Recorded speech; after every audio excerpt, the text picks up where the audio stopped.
India has countered Maldives over the 2019 chopper incident.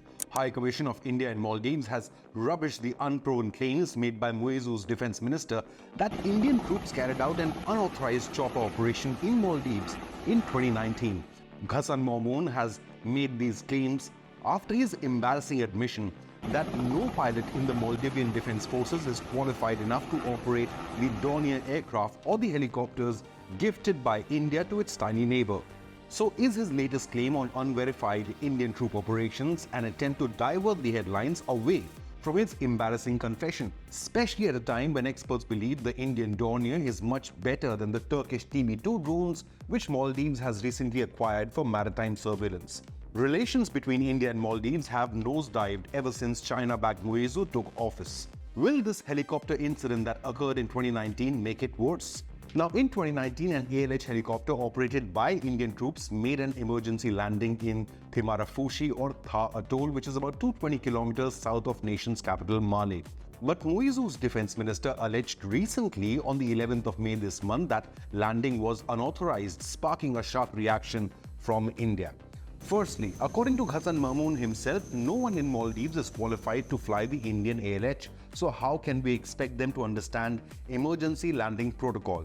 One must recall that India has donated a Dornier and 2 helicopters to Male, which have been primarily used to carry out medical evacuations which are time-consuming in an island nation like Maldives.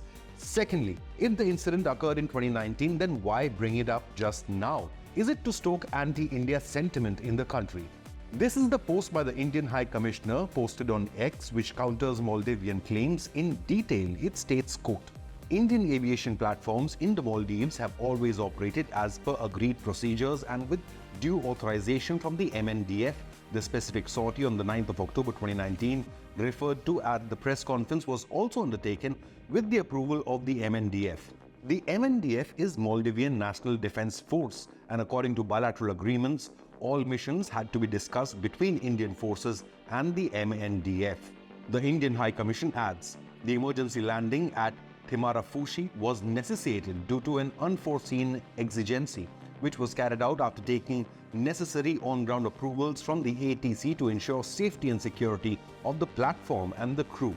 Now, these are concrete proof. If Indian troops discussed it with MNDF and then sought permission from the air traffic controller for the emergency landing, surely Maldives will have records of the same in case they actually do keep records.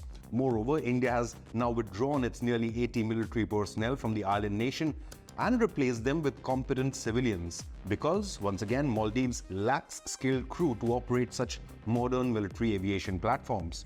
Why then is Maldives keen on souring relations with a country which has always stood by its side? Even recently, despite bilateral relations nosediving after junior Maldivian ministers slandered Indian Prime Minister Modi's visit to Lakshadweep, India approved a $50 million budget aid to Maldives in a statesman-like move aimed at continuity in bilateral relationship despite Muizzu's tenure. Maldivian Foreign Minister seemed to realize this when he thanked India, saying, quote, I thank EM Jaishankar and the Government of India for extending vital budgetary support to Maldives with the rollover of the $50 million Treasury bill. This is a true gesture of goodwill which signifies the long-standing friendship between Maldives and India, unquote. Maldives had sought a one-year extension to repay the $50 million debt out of the $200 million it had taken from India. Moreover, Muizzu's foreign minister even admitted that the Indian government did not place any conditions whatsoever on the repayment of the remaining $150 million. Maldives initiated multiple projects with India's aid, and according to Zamir, progress has been made towards their completion thanks to Bharat. The visit to New Delhi from the 8th to 10th of May this month was the very first foreign visit by the new foreign minister and indicated a thaw in the frozen relationship. However, just a day later, Maldives defense minister launched an attack on India regarding the 2019 helicopter incident. India realizes the relations with Maldives may take time to return to normalcy given China's increased influence, including multiple visits to Male by surveillance vessels. While Turkey is also interfering in India's backyard with its warship visiting Maldives and the sale of TB2 drones to the country. India is countering every move. While Indian tourists have en masse boycotted the island nation, Indian military is building a new base in Lakshadweep's Minicoy Islands, less than 100 kilometers from Maldives, to protect its shipping lanes and keep an eye on any Chinese or Turkish naval activity in the Indian Ocean region. Have your say. Why is new Maldivian Prime Minister Muizzu's administration actively seeking to torpedo bilateral ties with India? Leave a comment below and remember to hit the like and subscribe button.